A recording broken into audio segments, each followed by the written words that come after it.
Imagine standing beneath the blazing African sun, convinced you belong to the most powerful army on earth.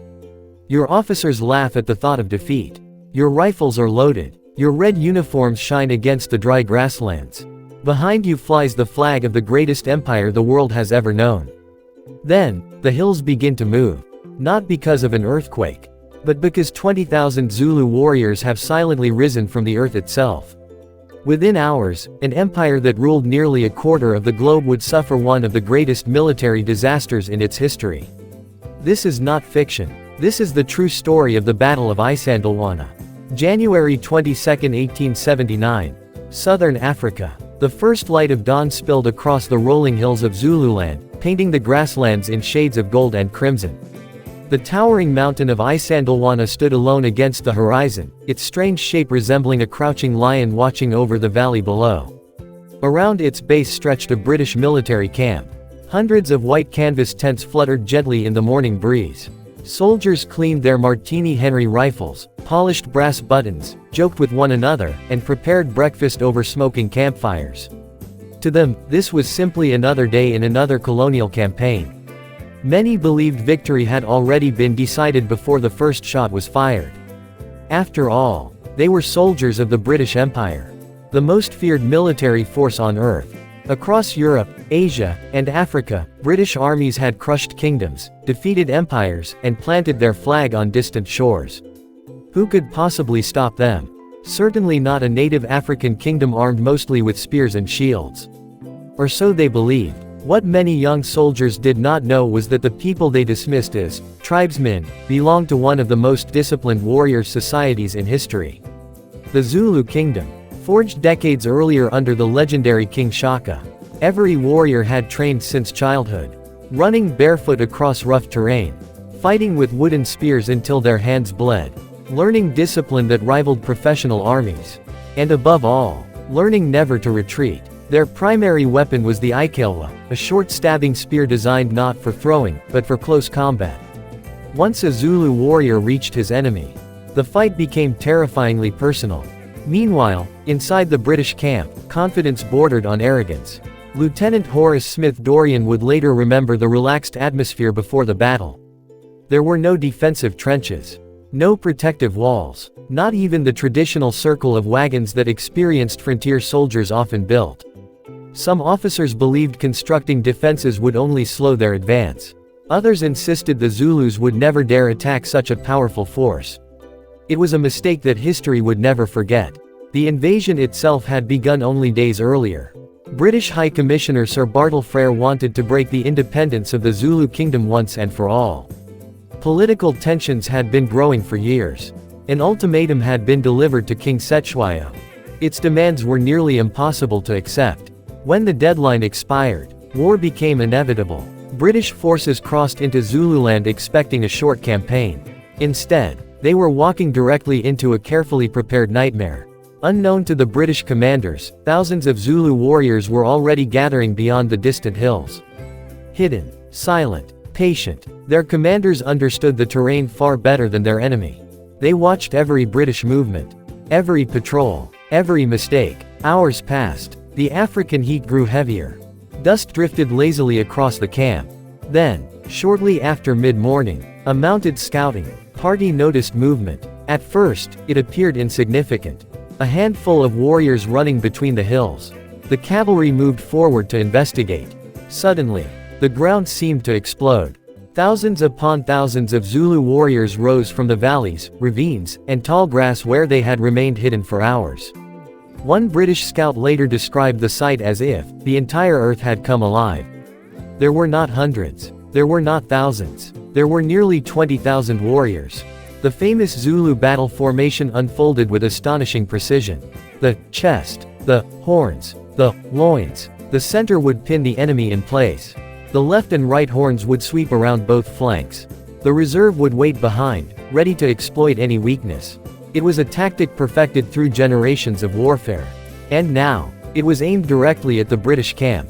Back inside Isandlwana, officers struggled to understand what they were seeing. Reports arrived one after another. Large enemy force approaching. No, much larger than expected. They're everywhere. Confusion spread. Some officers still believed it was only a diversion. Others insisted the main Zulu army was elsewhere. Those precious minutes of uncertainty would cost hundreds of lives. Orders were shouted. Companies rushed into position. Ammunition wagons creaked across the uneven ground. Bugles echoed through the valley. The calm confidence of breakfast had vanished. In its place stood something unfamiliar. Fear. Because for the first time, British soldiers realized they were no longer hunting an enemy. They had become the hunted.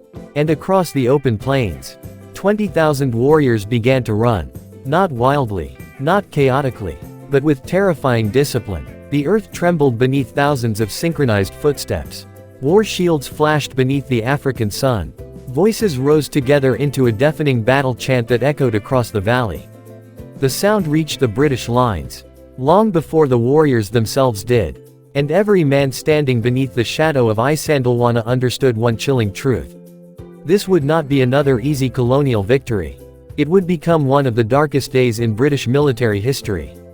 The first shots rang out just before noon. A crashing volley of Martini Henry rifles shattered the silence of the valley. Thick clouds of white smoke rolled across the British firing line as hundreds of bullets tore into the advancing Zulu ranks. Warriors fell by the dozens. But the line never stopped. As soon as one man dropped, another stepped forward. Then another. And another. The Zulus had prepared for this moment for years. They knew many would never return home. Yet every warrior understood that if the horns of the buffalo closed around the British camp, victory would belong to the Zulu Kingdom. British officers watched in disbelief. No European army they had ever faced continued advancing under such devastating fire. Yet these warriors kept coming. Barefoot, shield to shield, spear in hand. The disciplined volleys inflicted terrible casualties, but they could not stop the tidal wave moving across the African plain. Soon another problem emerged. The British firing line had stretched too far from the camp. Instead of fighting from a compact defensive position, companies were scattered across open ground, leaving dangerous gaps between units. The Zulu commanders saw those gaps immediately. The left horn swept around the British flank. The right horn disappeared behind ridges, moving silently to encircle the camp. The trap was closing. Inside the British ranks, ammunition became increasingly difficult to distribute. Heavy boxes had to be carried over rough terrain while officers desperately tried to keep every company supplied. Some soldiers fired until their rifles grew too hot to touch. Others searched desperately for fresh cartridges. Every passing minute strengthened the Zulu assault. Then came the moment every British soldier feared. The warriors reached the line. The battle transformed in an instant. The thunder of rifles gave way to screams, steel, and desperate hand-to-hand combat. The Zulu Ikelewa spear was designed for this exact distance. Its short blade struck with terrifying speed. British bayonets answered in brutal close combat, but they were hopelessly outnumbered. One position after another collapsed. Lieutenant Tynemouth Melville attempted to save the Queen's Colour of the 24th Regiment, refusing to let it fall into enemy hands. With a handful of men, he raced toward the Buffalo River under relentless pursuit. Beside him rode Lieutenant Neville Coghill. Both officers fought with extraordinary courage. But neither escaped. They died trying to protect the honor of their regiment. Years later, both men would be awarded the Victoria Cross posthumously. Back at the camp, discipline gave way to survival. The carefully organized firing lines dissolved into isolated groups fighting back to back. Smoke filled the air, tents burned, horses bolted across the battlefield.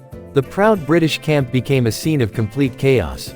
Then, the Zulu horns finally met behind the British position. The encirclement was complete. There was nowhere left to retreat. What followed was one of the most devastating defeats ever suffered by the British Army during the Victorian era. More than 1,300 British and colonial troops were killed. Entire companies ceased to exist.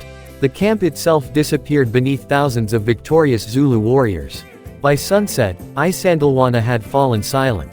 The smoke drifted slowly above the battlefield. Broken rifles lay scattered beside shattered shields. The once proud tents had collapsed into ashes. Across the valley rested the bodies of soldiers and warriors alike, grim reminders of the terrible price paid by both sides. For the Zulu Kingdom, it was an astonishing triumph. An African army, armed largely with traditional weapons, had defeated one of the most powerful military forces in the world. News of the disaster shocked London. Newspapers struggled to explain how an imperial army could suffer such a catastrophic defeat. Military commanders searched for answers. Some blamed poor leadership. Others blamed overconfidence. Many admitted the British had underestimated an enemy whose discipline, courage, and tactical brilliance deserved far greater respect. Yet the story did not end at Isandlwana. The British Empire refused to accept defeat. Within months, reinforcements poured into southern Africa. Modern artillery, fresh regiments, greater supplies. The war would continue until the Zulu Kingdom was eventually overwhelmed later in 1879. King Cetshwayo was captured. The independent Zulu nation was broken apart. But the memory of Isandlwana could never be erased. Even in victory, the Zulus had paid a terrible price. Thousands of their warriors never returned to their families. Their courage had won a legendary battle, but not the war. Today, the quiet hills of Isandlwana remain one of the most sacred battlefields in Africa. Visitors still stand beneath the same mountain where thousands fought with extraordinary bravery. Small white memorial cairns mark the places where British soldiers fell. Across the landscape lies a powerful reminder that history is never as simple as empires and victories. Sometimes, the strongest army loses. Sometimes, those dismissed as weak change history forever. And sometimes, one single day forces the entire world to rethink what courage truly looks like. The Battle of Isandlwana was more than a military disaster. It was a warning against arrogance, a lesson in leadership, and a timeless reminder that determination, discipline, and unity can shake even the mightiest empire. If you enjoyed uncovering forgotten chapters of history, subscribe to Unshackled Histories and join us for more true stories that changed the world, one remarkable battle, one courageous life, and one hidden history at a time.